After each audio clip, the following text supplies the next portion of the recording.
All right, hi everyone. Good evening. Good evening, sir. हाँ, good evening Tanmay. Good evening everyone. एक दो lecture में chapter हो जाएगा क्या? ऐसा क्यों साहिल? लाइक ऐसा क्या जल्दी आ गई तुम्हें एक दो लेक्चर में?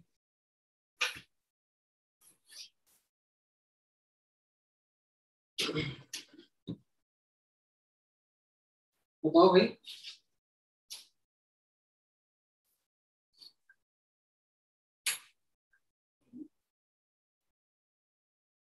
तुम बोलो तो आज ही खत्म कर दें. मैंने करा हुआ है 3 लेक्चर में 3 चैप्टर खत्म करे हुए हैं पहले भी. एक टाइम पर मैं बदनाम था उसके लिए. फिर उसके बाद बच्चों ने कंप्लेन कर दी तो फिर मुझे धीरे पढ़ाना पड़ रहा है. अरे नहीं सर, ऐसे ही पूछ रहा था. वो टाइम टेबल में ना कोऑर्डिनेट कंपाउंड स्टार्टिंग लिखा था. तो अब वो इनऑर्गेनिक केमिस्ट्री है ना. अब तुम्हें केमिस्ट्री का एक शॉट नहीं, 2 शॉट नहीं, बूस्टर शॉट भी मिलेगा. Triple dose. तुम्हारी इम्यूनिटी बढ़ जाएगी अब.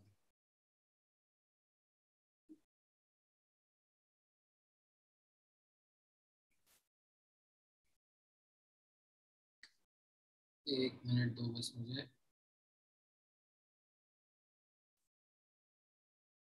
हाँ हाँ, वॉल्यूमेट्रिक वन शॉट आजकल ऐसे ही चलता है. बहुत सारे मार्केटिंग ऐसे वो चलते रहता है ऑनलाइन. मतलब आई वाज ऐसे going through some of that stuff. तो उसमें ऐसे भी आता था most expected questions in J in this topic.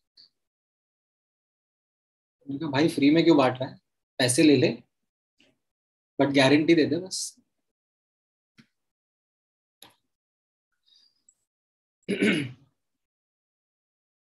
या क्लिक बेट्स होते हैं, भर भर के क्लिक बेट्स होते हैं आज के जमाने में. To acquire the skill set of not falling for that clickbaits is an important click set, like skill set. जैसे अभी फेक न्यूज फाइट करनी पड़ती है वैसे क्लिकबेट्स को भी फाइट करना पड़ता है.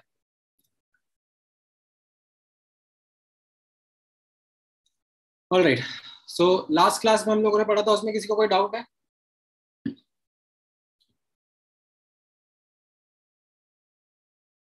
क्या क्या पढ़ा था हम लोगों ने? मिसलेनियस एन फैक्टर कैलकुलेशन करने के तरीके देखे थे.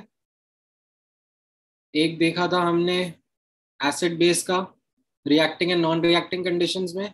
दूसरा देखा था हम लोगों ने जहां पर एक ही कंपाउंड में से एलिमेंट्स, मल्टीपल एलिमेंट्स, या तो सारे ऑक्सीडाइज हो रहे हैं या सारे रिड्यूस हो रहे हैं.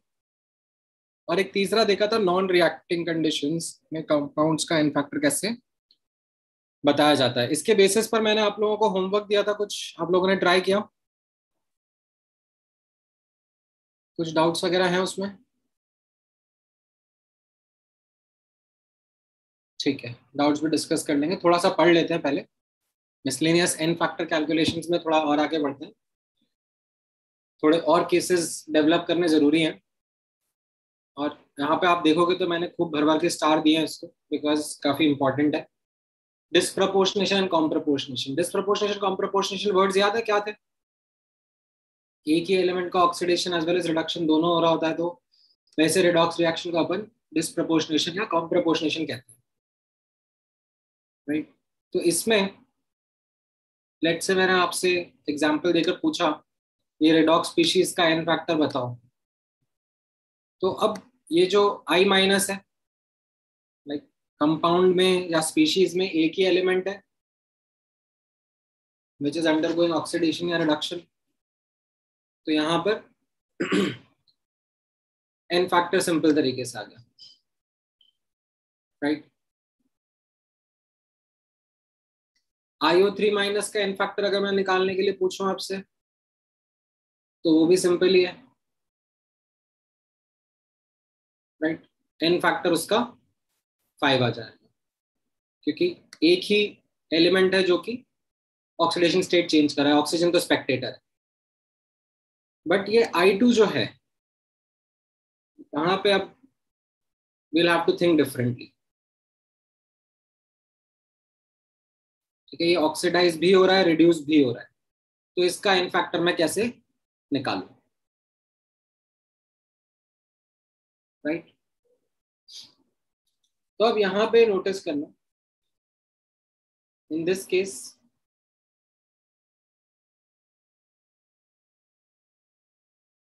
जो डेफिनेशन थी अपनी वो मत अप्लाई। क्या डेफिनेशन थी, कौन बताएगा? What was the definition of n factor? ऐसे कैसे तुम लोग यार संडे निकलते भूल जाते हो सब चीजें, क्या मतलब? ऐसे तुम्हारा लाइक ब्रेन सेल्स थोड़े वीकन हो जाते हैं due to injection of some substances over the weekend? फटाफट बताओ क्या था definition? Number of electrons given or taken per mole of a species. Correct. और एक और सिखाया था, Net change in Net oxidation change in oxidation state पर per mole। molecule. per mole. तो अब दोनों डेफिनेशन यहाँ पे नहीं लगेगी, ठीक है। यहाँ पर एक फॉर्मूला आएगा, ठीक है। क्या फॉर्मूला रहेगा? वो फॉर्मूला है 1/n फैक्टर, जो निकालना रहेगा हमें इस डिस्प्रपोर्शनेट होती हुई स्पीशीज या कॉम प्रपोर्शनेट होती हुई स्पीशीज का। 1/n factor will be equal to 1/n factor oxidation plus 1/n factor reduction.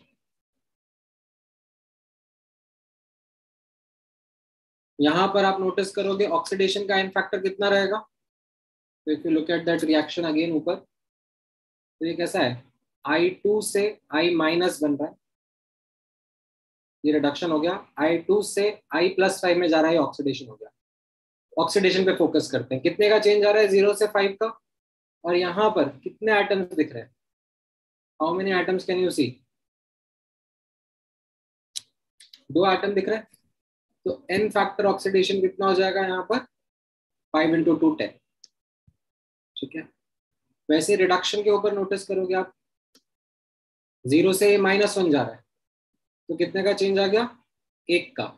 और कितने एटम थे मॉलिक्यूल में, 2 एटम, तो n फैक्टर रिडक्शन 2। तो ये यहाँ पे सब्स्टिट्यूट करना और सॉल्व करना, तो you will get the answer as 5/3। That is the n factor of this disproportionating or comproportionating species. Now this formula comes from where? इसका डेरिवेशन क्या है? इसका डेरिवेशन बस इतना है that we would want to force fit the law of chemical equivalence. What was law of chemical equivalence? Equivalence equate करना। तो notice करना कैसे ये फॉर्मूला आता है। अब जो ऊपर वाला रिएक्शन है मैं उसको बैलेंस कर लेता हूँ। ये उसका बैलेंस फॉर्म दिख रहा है सबको? या फिर ऐसा करो, चलो पहले इतना लिख लो, वरना आई थिंक तुम लोगों का रिटेंशन पावर बहुत कम हो गया ना, एक साथ ज्यादा इंफॉर्मेशन डाइजेस्ट नहीं कर पाओगे तुम लोग। इतना पहले लिख लो।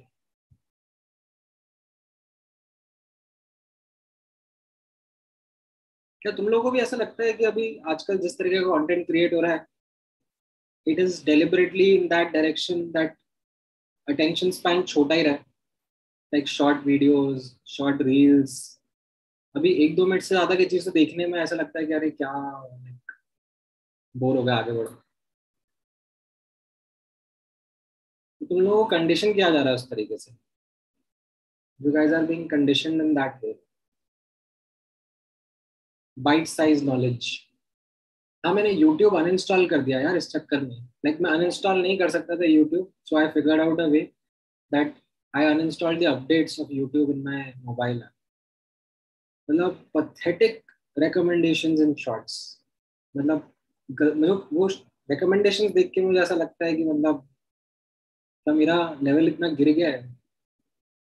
मतलब ऐसी गिल्ट फीलिंग आती है मुझे वो, अगर मैं गलती से 1-2 शॉर्ट देख लिया था। नहीं, you can't disable it. I figured out, like I spent a lot of time in like trying to figure out. नहीं, मेरे को रूट नहीं करना मेरा डिवाइस। मैंने YouTube भी, मैं अब यूट्यूब ऐसे अपने फायरफॉक्स ब्राउजर पे एक्सेस करता है, तो उसमें फिर ये सब नहीं आता, उसमें ऐड भी नहीं आते इनफैक्ट, लाइक दैट डक गो या फिर फायरफॉक्स पे एक्सेस करो तो वो एड्स भी कम कर देता है, और ये नॉनसेंस शॉर्ट्स भी नहीं दिखता है। सर हाँ बोलो। Good evening sir. Sir actually मैं पुराना लिंक डाल के बैठा था तो मुझे लगा लेक्चर स्टार्ट नहीं हुआ। मैंने अभी चेक किया ग्रुप पे कि दूसरा लिंक है। सर मैंने क्या क्या मिस किया है? बस यही चल रहा है, देखो इसके ऊपर लेक्चर का हेडिंग है, इतना फटाफट कॉपी कर लो। Okay sir. जैसे कॉपी कर लोगे फिर मैं आगे इसका एक्सप्लेनेशन ही देने वाला हूँ।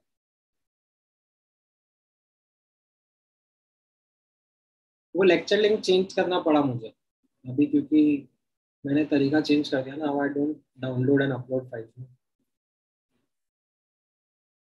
तो उसमें if I keep the same lecture link तो वो फिर it just saves the file name as personal meeting room, तो मुझे बाद में मेहनत करनी पड़ती है, और आप लोगों को पता है मुझे मेहनत करना पसंद नहीं है।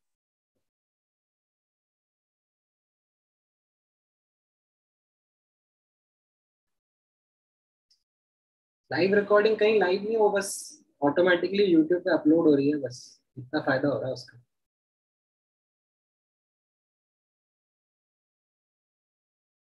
बीच बीच में मुझे ये ख्याल भी आया था, लाइक बच्चों ने सजेशन दिया था कि सर जो बच्चे क्लास में लेट आ रहे हैं आप वेटिंग रूम लगा दो, वो फिर यूट्यूब लाइव पे देख लेंगे, and that will be their punishment for coming late to the class. And I was like, wow, what a suggestion. जिस दिन मेरा मूड खराब होगा मैं वही करूँगा। क्यों यूट्यूब पे क्यों नहीं दिख रहा? लिंक मिला तो होगा तुम लोगों को? नहीं,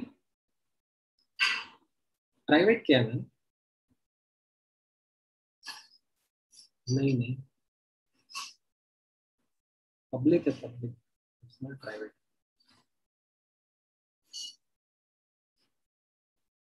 इट इज प्राइवेट। अच्छा, पता नहीं है तो फिर हो गया होगा।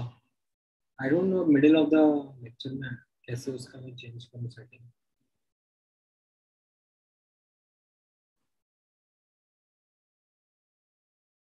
नहीं, पब्लिक ही है, मेरे को तो लिखा रहा है यहाँ पर 3 वॉचिंग 4 वॉचिंग। प्राइवेट होता तो कोई नहीं देख पाता।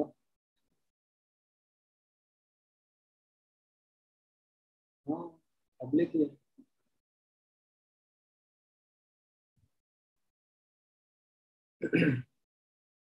एनीवेज, लिख लिया इतना?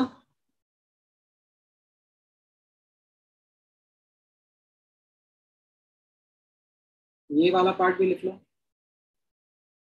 तो कैलकुलेशन करिए अपन ने। n factor oxidation is 1/10, n factor reduction is 1/2।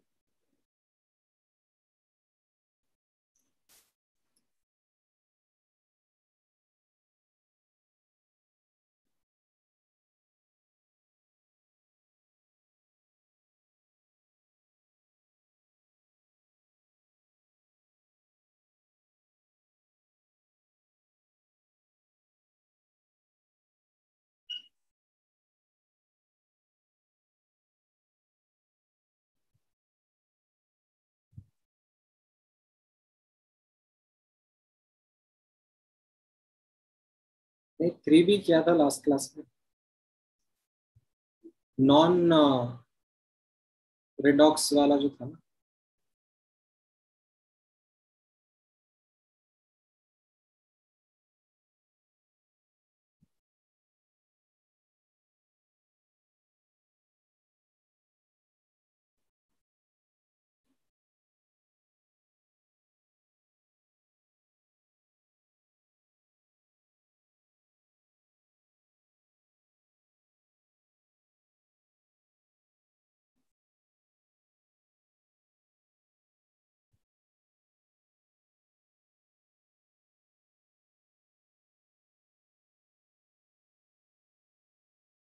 ठीक है,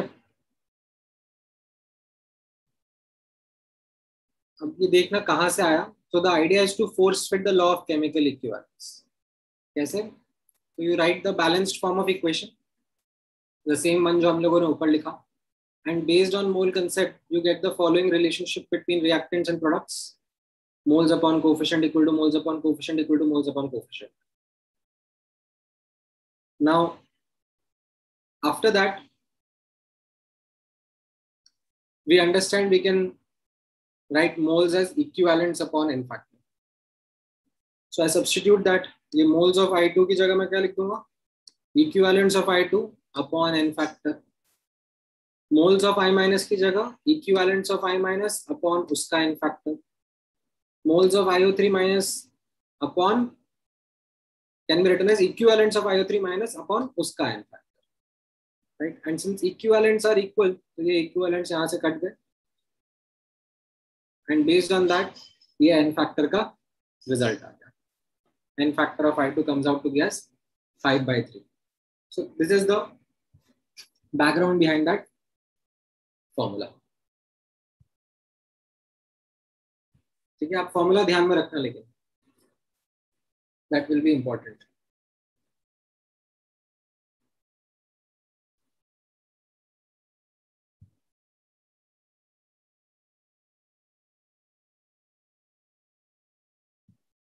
Is this clear?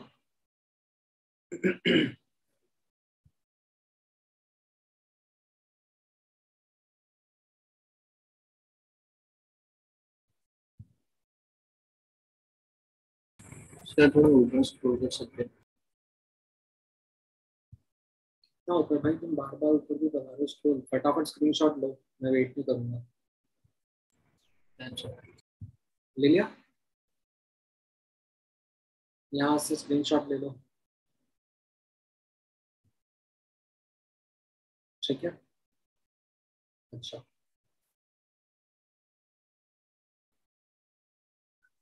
नहीं, ये सिर्फ डिस्प्रपोर्शनेशन कॉम्प्रपोर्शनेशन के केस में है. ठीक है, जैसे फॉर एग्जांपल इस रिएक्शन में क्या रिएक्शन है? कॉम्प्रपोर्शनेशन रिएक्शन है, राइट. ऑक्सीडेशन स्टेट मैंने निकाल दिया आप लोगों की हेल्प करने के लिए. बाकी आपको करना है. Get me the n factor of all the redox species.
ये पहले वाले का क्या आ रहा है? MnO4 माइनस का.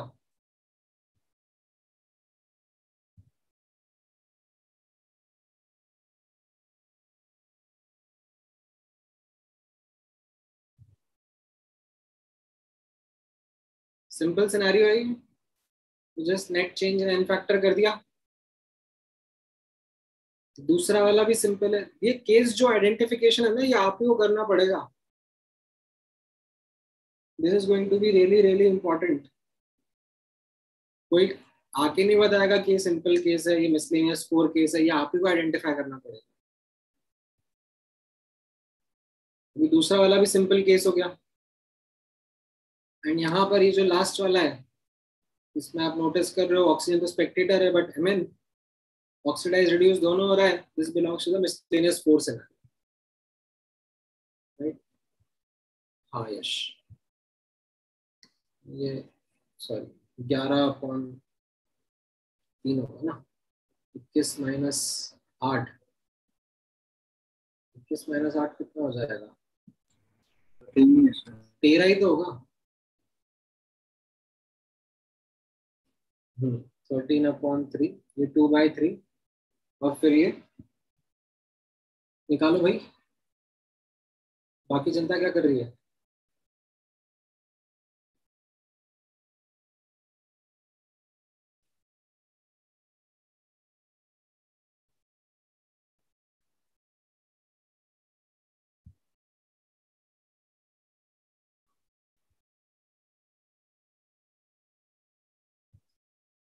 One upon n factor oxidation plus 1 upon n factor reduction.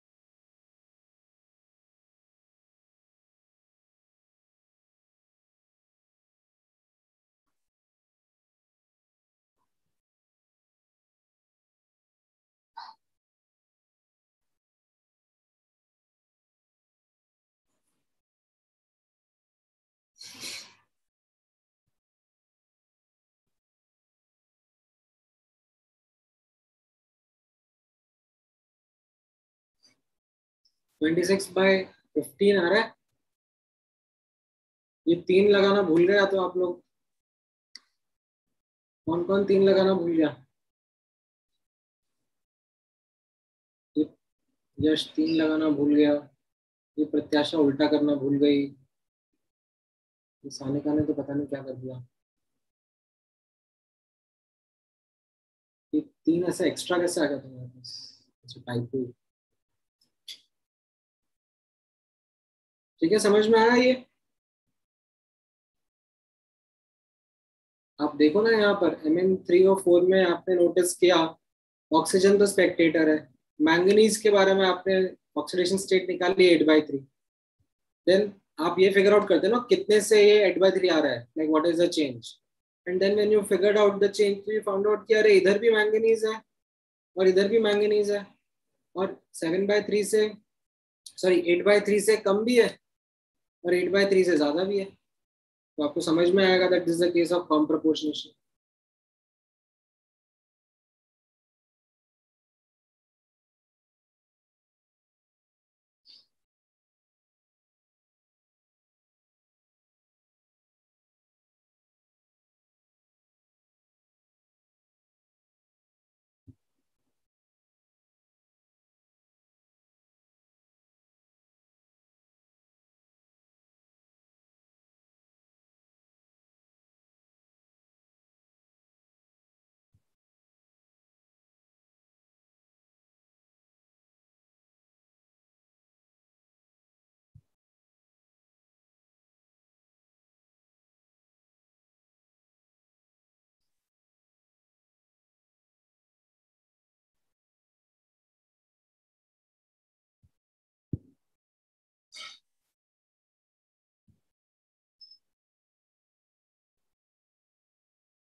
Done. चलो फटाफट अब इसमें कर दो विदाउट एनी मिस्टेक।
नहीं नहीं नहीं, गलतियां नहीं। क्या कर रहे हो तुम लोग यार, मतलब ऐसे कैसे तुम लोग, मैथ्स वैथ्स नहीं आती क्या? मतलब तुम फाउंडेशन वाउंडेशन की कोर्स ज्वाइन कर लो।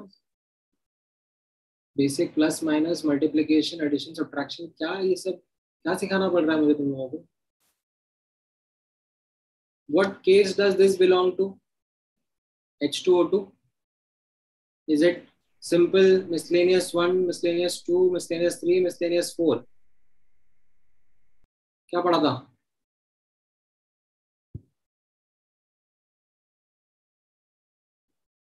Miscellaneous 4 में. And what about these? They are simple. यहाँ पर एक का चेंज हो रहा है और एक ही आइटम है ऑक्सीजन का. -1 से -2 आया, एक का चेंज, एक आइटम. यहाँ पर -1 से 0 आ रहा है, एक का चेंज और दो आइटम. और यहाँ पर ये फॉर्मूला लगाना पड़ेगा, 1 n factor oxidation is equal to 1 plus 1 n factor reduction. Oxidation क्या हो रहा है यहाँ पे? -1 से 0 जा रहा है, एक का चेंज है और कितने आइटम इधर काउंट करने, वापस से सबस्ट्रेट मत भूलो, दो आइटम है. रिडक्शन लिखूं अगर मैं इसका, तो यहाँ पे भी -1 से -2 जा रहा है, एक का चेंज आ रहा है और दो आइटम है, तो n फैक्टर 1 आ गया. मतलब किसी ने भी सही आंसर नहीं दिया यार तुम लोग, मतलब ऐसे कैसे कर रहे हो?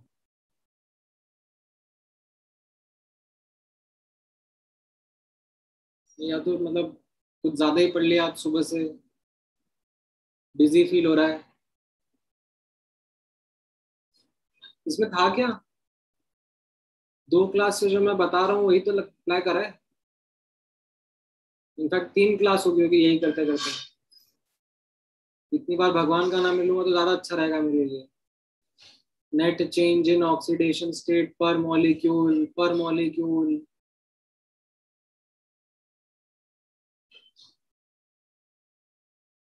लोग तो ऐसा कर रहे हैं जैसे भैंस के आगे बीन बजाना होता है, सुना है तुम लोगों ने? भैंस के आगे बीन बजाना. Have you heard of this कहावत इन हिंदी?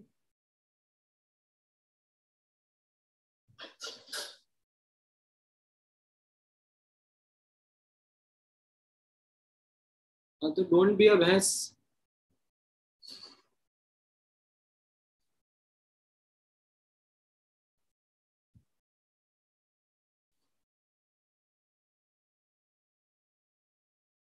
अभी किसी को डाउट है इसमें?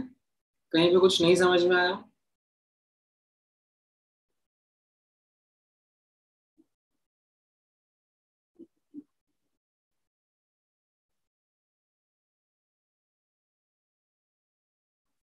आगे बढ़ पाएंगे हम लोग? क्या इस ट्रॉमा से हम लोग उभर पाएंगे?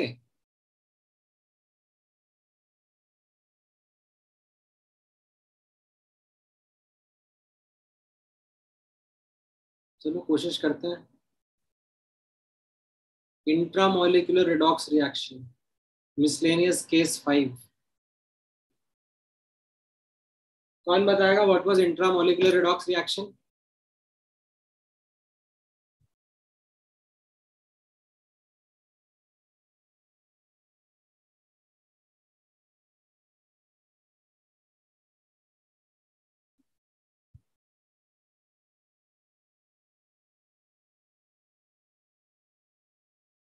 जाओ जाओ नोट्स में जाओ, पढ़ो.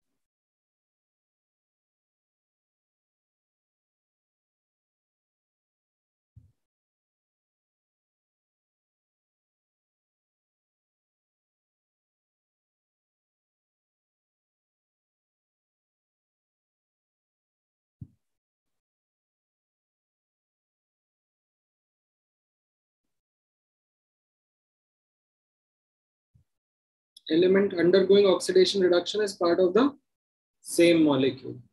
ठीक है. Now what cases do these redox species belong to? एक एक करके बता देगा मुझे. पहला वाला किस केस को बिलोंग करता है, दूसरा वाला, तीसरा वाला?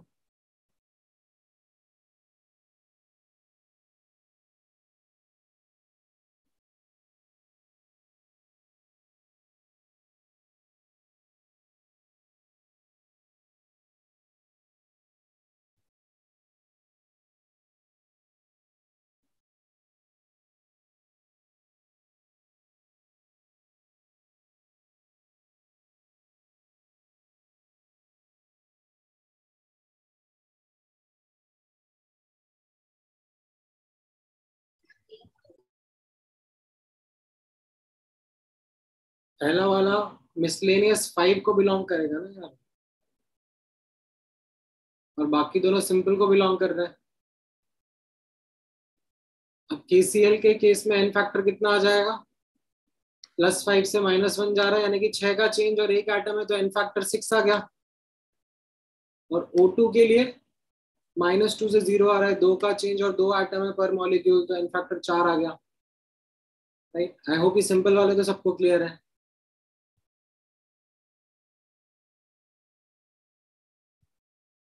है ना. ये समझ में नहीं आया हो तो मैं इसीलिए मैंने ड्राइंग यहाँ पे ड्रॉ करी हुई है. -1 से +5 के बीच का डिफरेंस. ऐसे देखो, ये एक हॉप, फिर दूसरा हॉप, फिर तीसरा हॉप, चौथा हॉप, पांचवा हॉप, छठा हॉप. 6 हॉप करने पे I was able to reach from -1 to 5. So do you understand why I have written 6 over here? Is this something that you are able to comprehend? Yes, sir. Very good. Good job. Miscellaneous 5 में क्या करेंगे आप?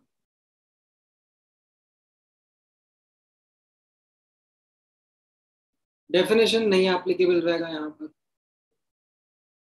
थोड़ा सा अलग सोचना पड़ेगा. वो क्या सोचना है यहाँ पर? Like the previous case, a formula has to be understood, and the formula again comes from the same thought process. We force fit the law of chemical equivalence. Right? The formula is n factor. You can either take it to be n factor oxidation या n factor reduction. So यहाँ पर आप लोग notice करोगे, अगर मैं oxidation के बारे में बात कर रहा हूँ तो -2 से 0 जा रहा है ऑक्सीजन एटम. कितने का चेंज हो गया? 2 का. और कितने एटम्स हैं यहाँ पर इन द मॉलिक्यूल? 3 एटम है, तो 2 into 3. या तो आप ये लिख लो, या फिर आप एन फैक्टर रिडक्शन भी लिख सकते हो. राइट. किसका रिडक्शन हो रहा है यहाँ पे? क्लोरीन का. +5 से -1 जा रहा है, 6 का चेंज, और कितना एटम है? एक ही एटम है. तो दोनों में से कोई सा भी एक ले लो, आपका एन फैक्टर मिल जाएगा. ठीक है. Again you could do the background check that ये मोल कंसेप्ट बैलेंस्ड इक्वेशन पे लगाकर और law of chemical equivalence force fit कर कर यू गेट द आंसर. ठीक है. तो आप पहले इतना लिख लो, फिर मैं उसके नीचे का एक्सप्लेनेशन भी कॉपी करवा दूंगा. फटाफट फटाफट.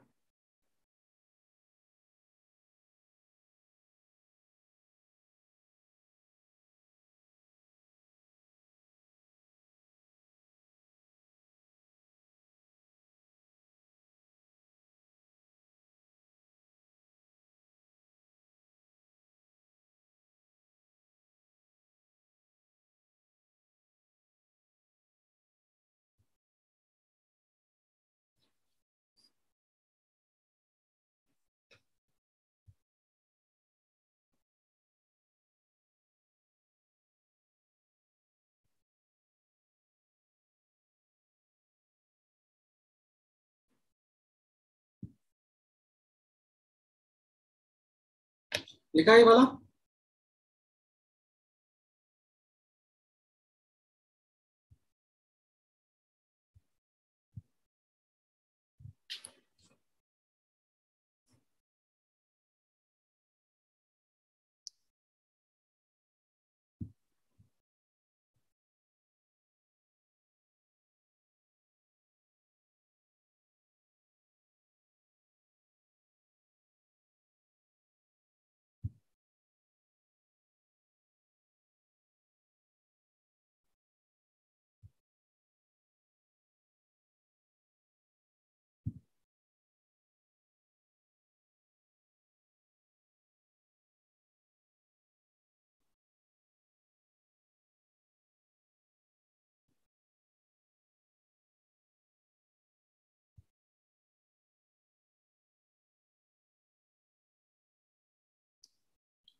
ये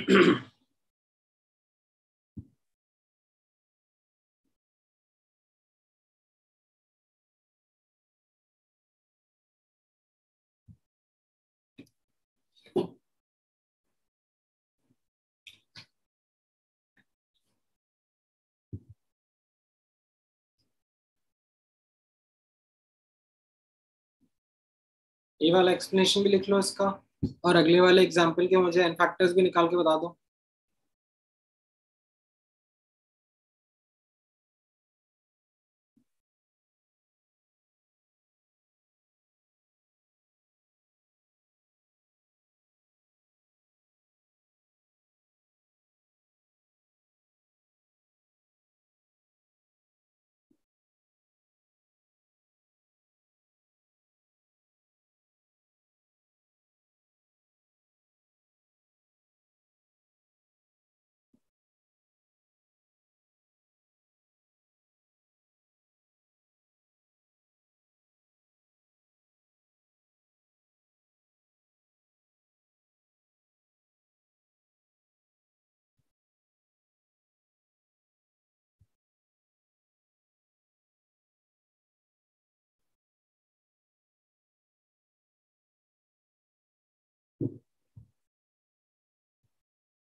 कितना आ रहा है एल्यूमिनियम का? Simple case oxygen, simple case Al2O3, miscellaneous 5। Thank you Sarthak, thank you so much for the correct answer. I feel a bit relieved. नींद आ जाएगी मुझे।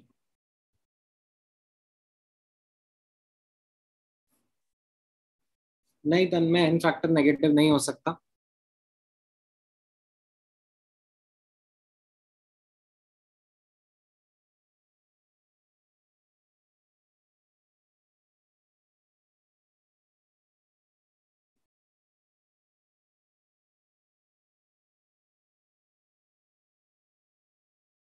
आगे बढ़े। मिसलेनियस सिनेरियो 6 करवा दूं मैं?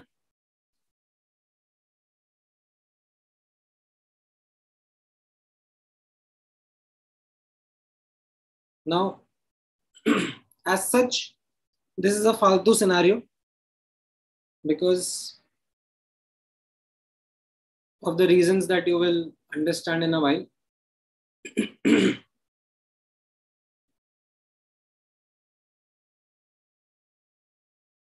ठीक है, या और ऊपर जाऊं?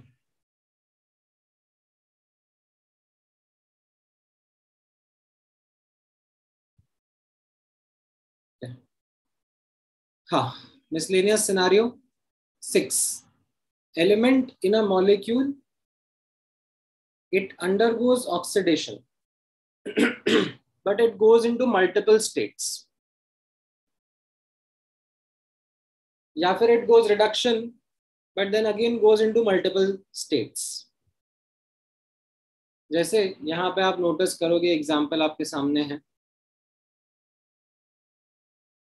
इसमें अगर KMnO4 हम लोग देखेंगे, पोटेशियम और ऑक्सीजन तो स्पेक्टेटर है, राइट। KMnO4 में मैंगनीज जो है +7 से कहाँ जा रहा है? सीधे सीधे +2 में जा रहा है, और कहीं इधर उधर डोल रहा है? नॉट रियली, तो it belongs to our simple case. However, if you notice HCl, right? HCl में क्या हो रहा है? हाइड्रोजन तो स्पेक्टेटर है, बट क्लोरीन -1 से चेंज हो रहा है। It is going to in some compounds -1 as well as to 0, like it is undergoing oxidation as well. So can you see it fits this criteria?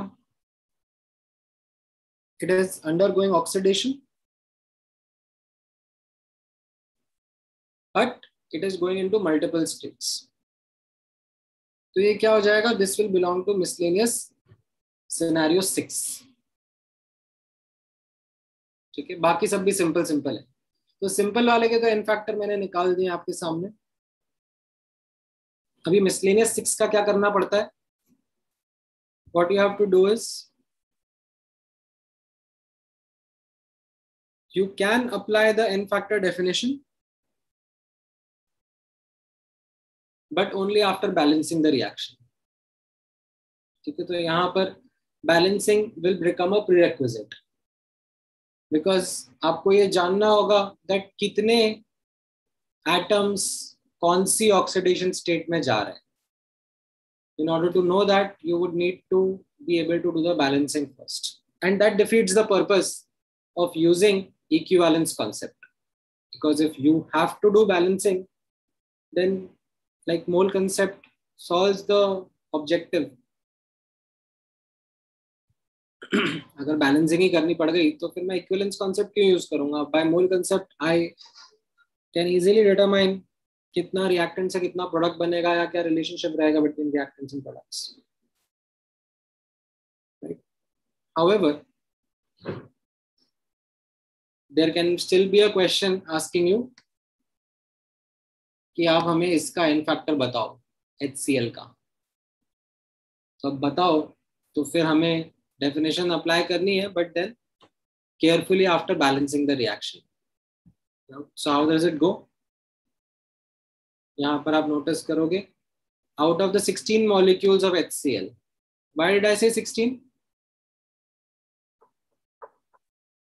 Because यहाँ पर 16 molecules हैं as part of the coefficient. And then out of those 16 molecules, how many are going into -1 state? यहाँ पे आप देखोगे 2 chlorine और 4 chlorine, 6 जो है वो -1 में है एज इट इज, -1 के -1 में ही है. और यहाँ पे 5 × 2, ठीक है, 10 are undergoing a change. They are going from -1 to 0. So if now with this knowledge, if I apply the definition, net change in oxidation state पर मॉलिक्यूल, तो नेट चेंज कितना आ रहा है? 6 में तो 0 आ रहा है, 10 में 1 का आ रहा है, 16 मॉलिक्यूल्स में. This is what is coming as the outcome, and hence the n factor is coming out to be 5/8. ठीक है, समझ में आया कैसे डील करना था ये?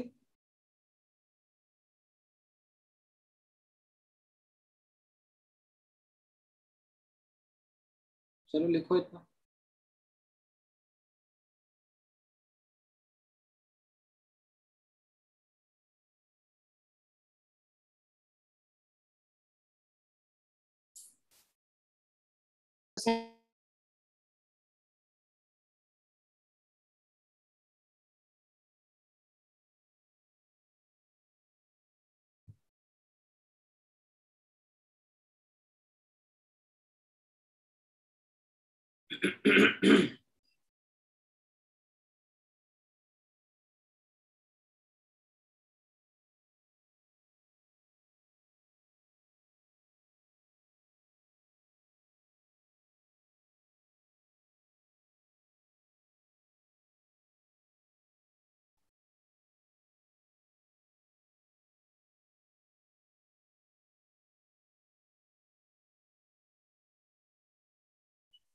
नहीं नहीं, यहाँ पे न्यूट्रलाइजेशन रिएक्शन थोड़ा ना हो रहा है. The chloride ion is participating in redox reaction, no?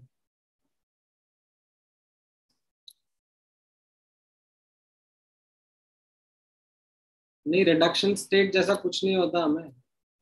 There is only oxidation state.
ठीक है, यहां तक का लिख लिया।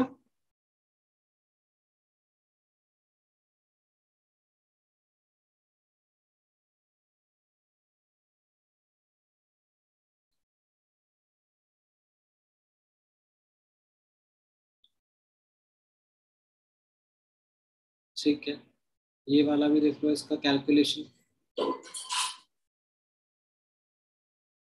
and you could get the same answer 5/8 by force fitting the law of chemical equivalence,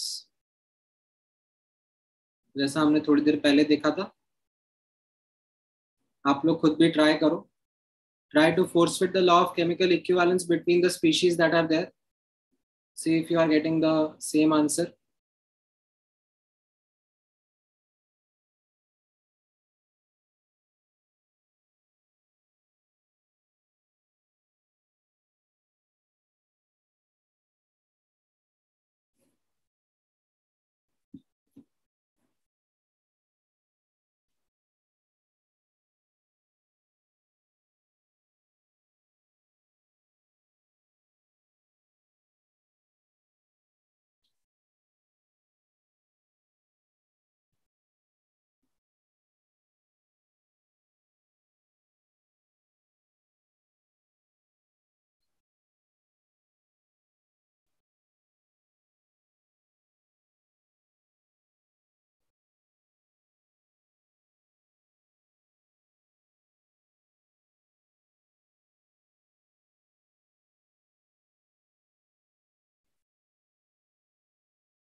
ठीक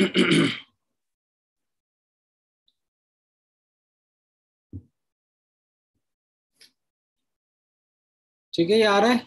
लेट्स से KMnO4 और HCl के बीच में कर दिया आपने, moles upon coefficient equal to moles upon coefficient, and then you use KMnO4 के लिए moles as equivalents upon n factor, उसका एन फैक्टर 5 था, एंड यहाँ पर HCl का एन फैक्टर आपको निकालना है, तो उससे सेम आंसर 5/8 आ जाएगा। Is this clear?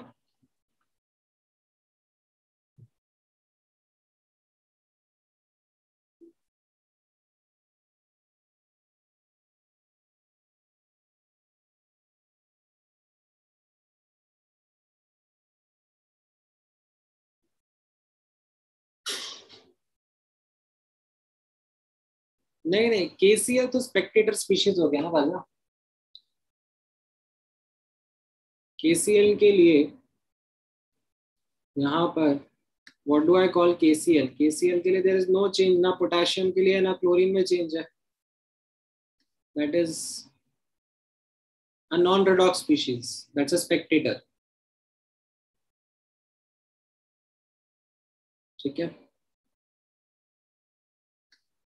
अगर आप फोर्सफुली निकालना भी चाहते हो कि मुझे स्पेक्टेटर का निकालना है, तो then all you can do is again go ahead and like do the same thing, moles upon coefficient equal to moles upon coefficient, like force fit the definition and then come up with an answer, but that does not make sense।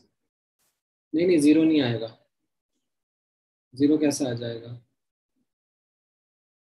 यहाँ पर आप देखो ना, like KMnO4 का n fact moles upon coefficient 2 और ये equivalent upon 5 हो जाएगा ये KMnO4 के लिए, और KCl के लिए आप बोलोगे मोल्स एंड बोलोगे moles will be equivalents upon n factor, और इसका कोफिशिएंट भी 2 आ रहा है, तो ये KCl का एन फैक्टर कितना आ रहा है? यहाँ से इक्विवेलेंट कैंसिल आउट कर दोगे, एन फैक्टर 5 आ रहा है। ठीक है, but that is just not going to make much sense because we are just force fitting that law। ठीक है,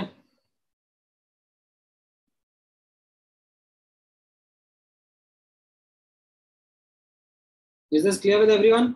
क्या करा अपन ने यहाँ पर?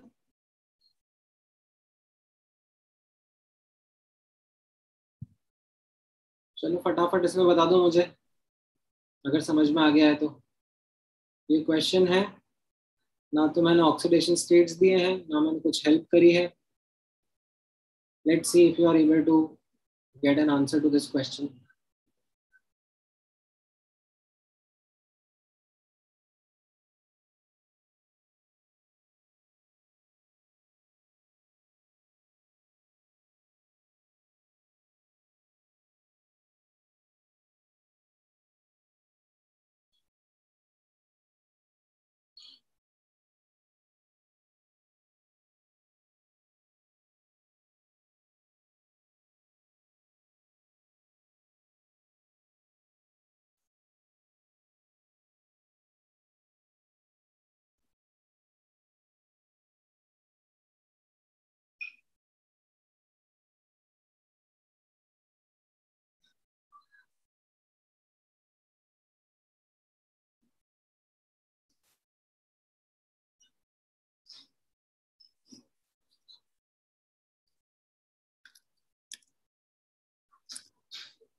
हाँ, क्या कह रहे हो सार्थक?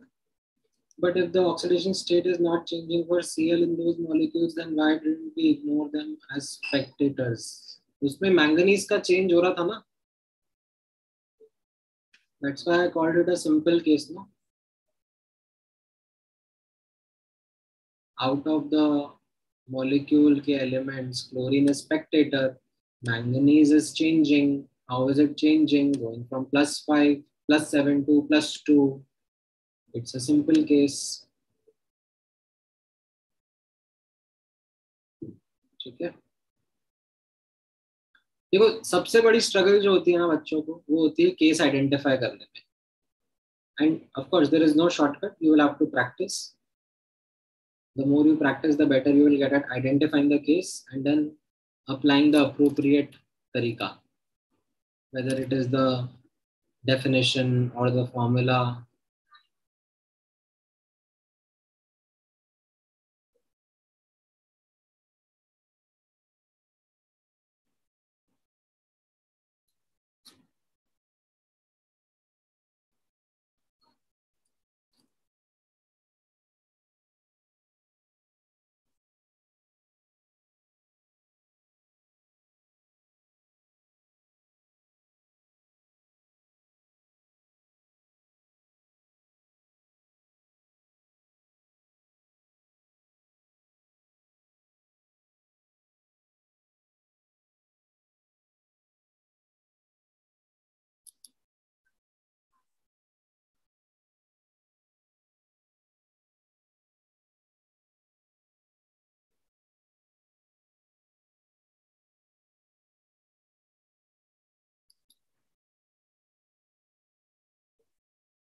सो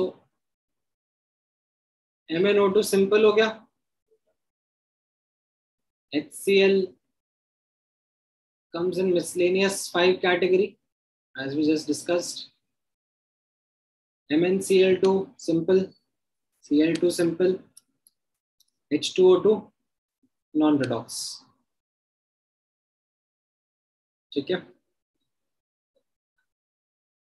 सिंपल वाले का तो आप लोगों ने कैलकुलेशन कर ही लिया होगा. I am assuming this is sorted. Miscellaneous वाले में you realized like it is miscellaneous 5, तो आपको बैलेंसिंग करनी पड़ेगी. कितना किस में बैलेंसिंग रिक्वायर्ड के हिसाब से पता पड़ेगा, तो ये आप हिट एंड ट्रायल करके बैलेंसिंग कर लोगे. ठीक है, don't go for that ion electron method. Simple hit and trial करके फटाफट बैलेंसिंग कर लेना, और आपको समझ में आएगा कि 4 में से 2 -1 के माइनस में रह रहे हैं और 2 0 में जा रहे हैं. राइट, तो n factor comes out to half. ठीक है, प्रत्याशा हमें आपका सही था. दुबा पुश नॉट करेक्ट. और you could have applied the law of chemical equivalence also to get the answer. ठीक है, क्लियर है इतना?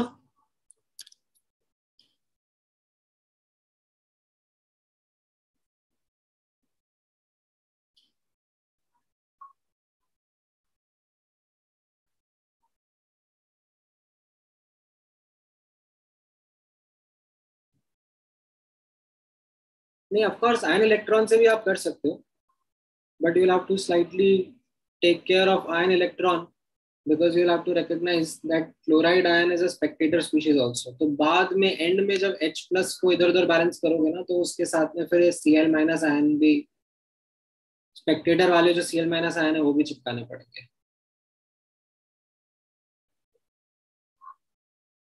ठीक है,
H2O स्पेक्टेटर है, मतलब उसके लिए क्या करोगे, बैलेंसिंग कर लो.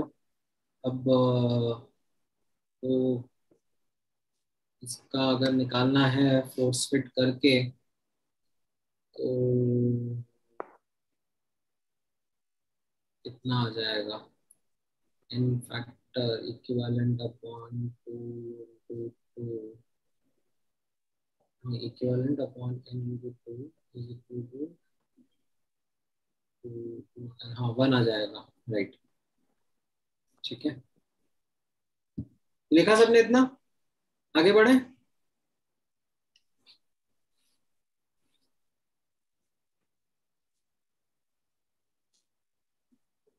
Is this clear?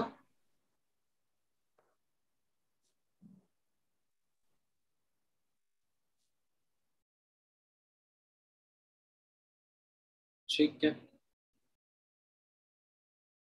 इसी में आप लॉ ऑफ केमिकल इक्विवेलेंस भी फोर्स फिट कर सकते हो to come up with the n factor का आंसर, ये भी आप अप्लाई कर सकते थे। इसमें मैंने H2O का निकाल के भी बता दिया।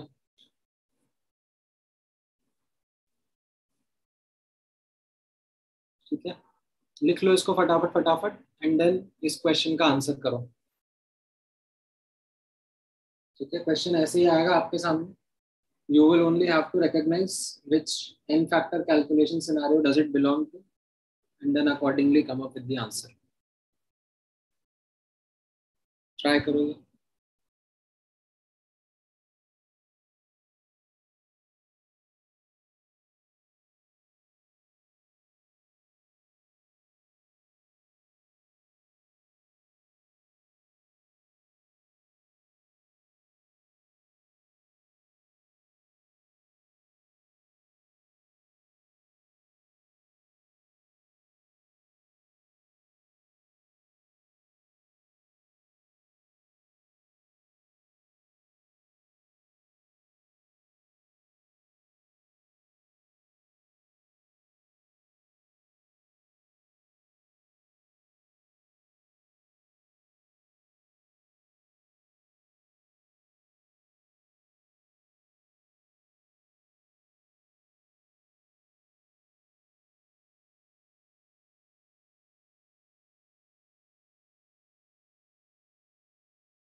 ऑलराइट, क्या आ रहा है इसके इसमें आंसर, कुछ निकाल पा रहे हो?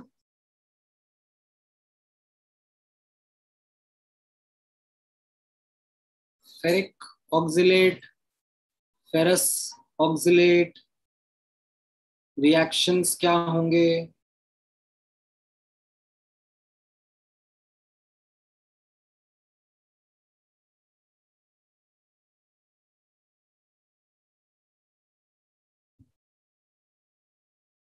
ये फेरिक ऑक्सिलेट का रिएक्शन होगा। आयरन तो +3 का +3 में रह जाएगा, that does not change, but oxalate ion में जो कार्बन है वो ऑक्सीडाइज होकर CO2 में चला जाएगा, राइट? और मैंगनीज +7 से +2 चला जाएगा। एक्सपेक्टेड था आपसे, रिएक्शन पता होना चाहिए था, राइट?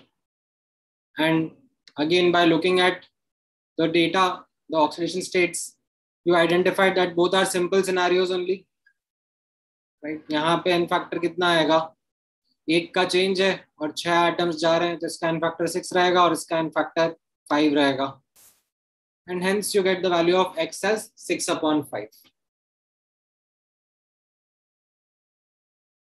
ठीक है,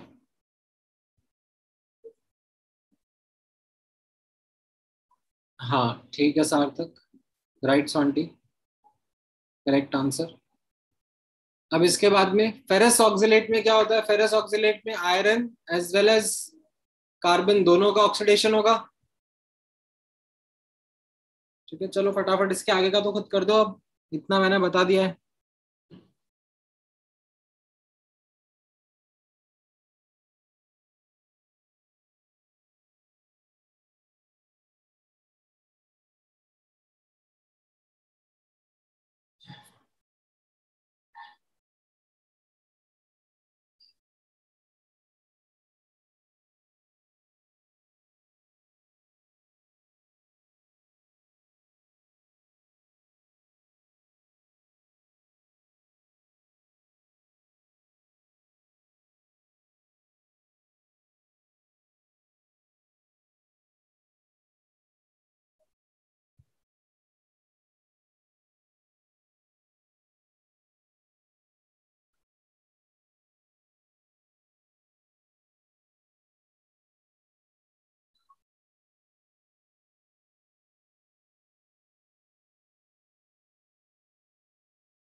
राइट, इसके आगे का समझ में आ गया? Ferrous oxalate will be miscellaneous two, पहले भी देख चुके हैं, y का वैल्यू 3/5 आ जाएगा and hence the ratio 2:1। C option कैसे आ रहा है? 2:1 ए ऑप्शन ही तो आ रहा है। क्वेश्चन में पूछा क्या हो तो देखो, x:y पूछा है ना।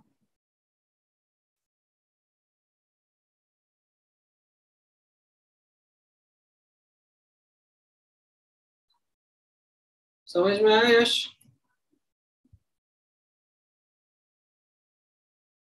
ऑक्सीडाइज करना भूल गए, इसे नहीं काम चलेगा भाई। तुमने क्या गलती करी Snehal? What is the mistake that you made?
ठीक है, समझ में आ गया?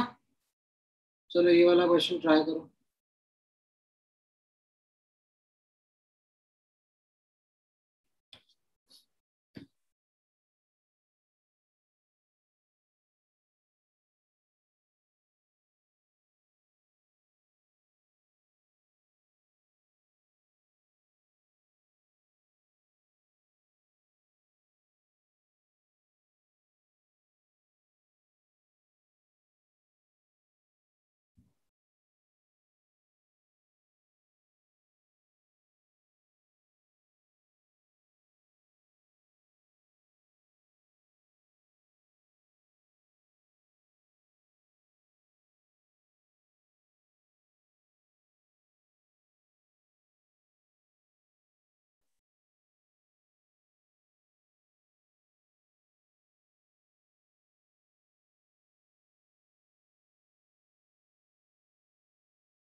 राइट, सिंपल है ये वाला भी।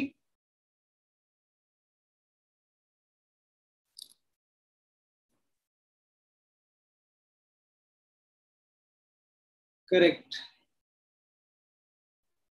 3/28. You will have to recognize which scenario it belongs to. Right. So arsenic sulfide belong to the miscellaneous 2 scenario. And based on that, if we equate the equivalents, we get the answer of N factor and then the number of moles.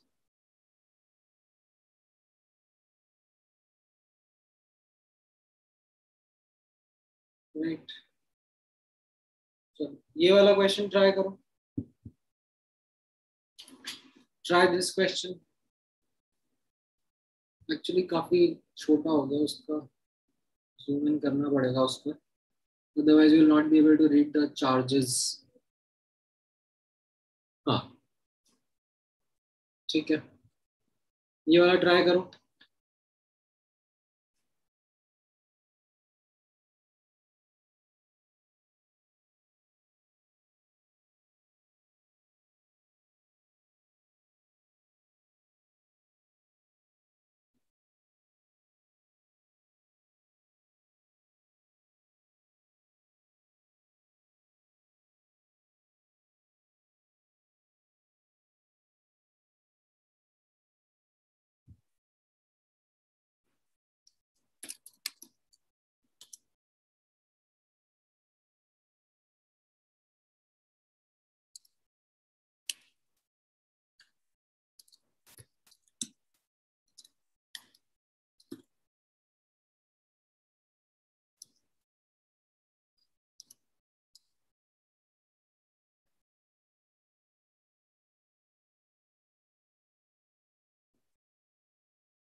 आया इसका answer?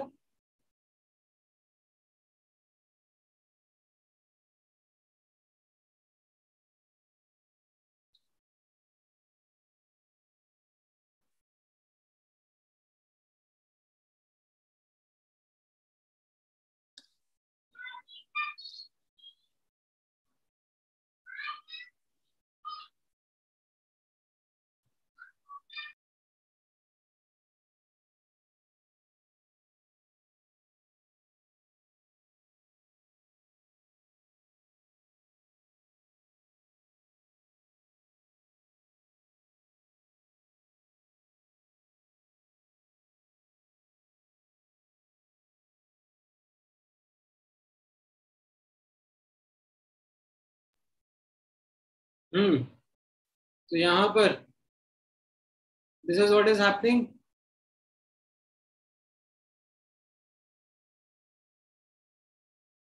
Right,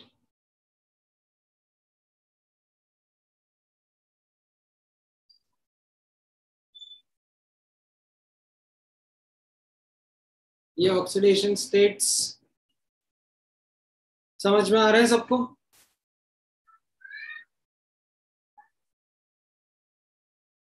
ठीक है, इसमें भी recognise that barium पर manganese simple scenario को belong करता है। मैंगनीज +7 से +2 जा रहा है, बाकी सब तो स्पेक्टेटर है, और मैंगनीज के 2 आइटम है तो 5 का चेंज 2 आइटम, तो एन फैक्टर 10 आ जाएगा बेरियम पर मैंगनेट का। आई थिंक ये तो काफी सॉर्टेड था। शायद यहाँ पे आप लोगों को थोड़ी दिक्कत आई हो। इसमें भी पोटेशियम +1 रहता है, आयरन +2 रहेगा, ये भी आपको समझ में आ गया होगा। साइनाइड ओवरऑल -1 रहता है, बट उसमें फिर आप आइडेंटिफाई कर सकते हो ना कि कार्बन और नाइट्रोजन का कैसा रहेगा।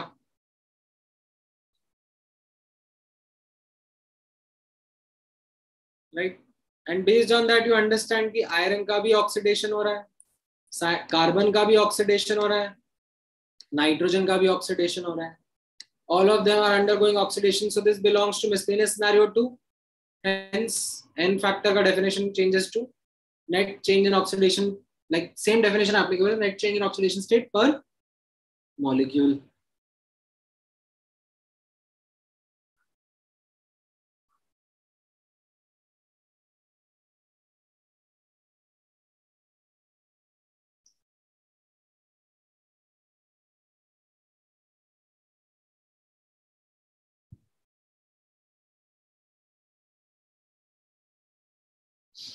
Right, is this clear?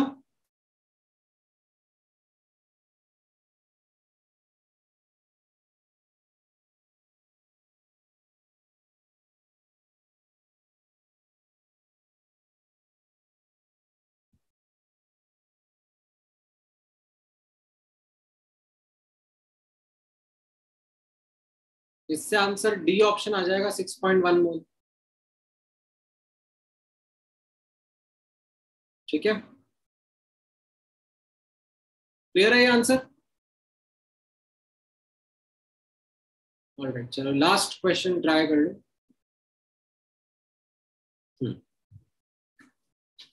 ये वाले का आंसर बता दो।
ऑलराइट, हाँ ठीक है Sonti, right Yash, correct answer, right Gaurav, you just have to apply the Same fundamental concepts only, nothing fancy, nothing difficult to worry about. Fe 0.95 O में O -2 रहेगा and iron का oxidation state 2/0.95 आएगा. ठीक है. Fe2O3 में +3 -2 है, so यहाँ पर आयरन में चेंज आ रहा है, आप उसके हिसाब से कैलकुलेशन करोगे, राइट. ये जो ऑक्सीडेशन स्टेट है वो तो हमने ऐसे निकाला ना जैसे नॉर्मली निकालते थे, सम इसका 0 होना चाहिए. अब n factor is net change in oxidation state, तो यहाँ पर चेंज 3 - 2/0.95 आ रहा है और कितना एटम्स है 0.95 एटम्स है, बस अप्लाई कर दिया, सिंपल सिनेरियो और आंसर आ गया. ठीक है, नथिंग डिफिकल्ट. ठीक है, क्लियर है ये?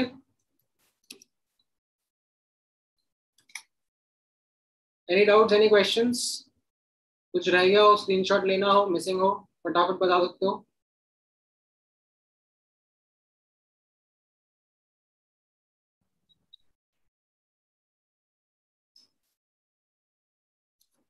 सर इससे ऊपर वाला क्वेश्चन दिखा सकते हो? ये ऊपर वाला क्वेश्चन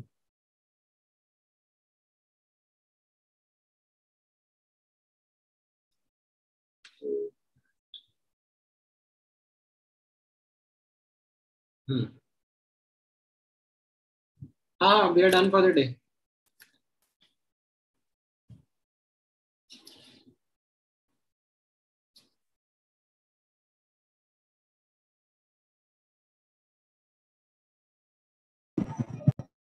So,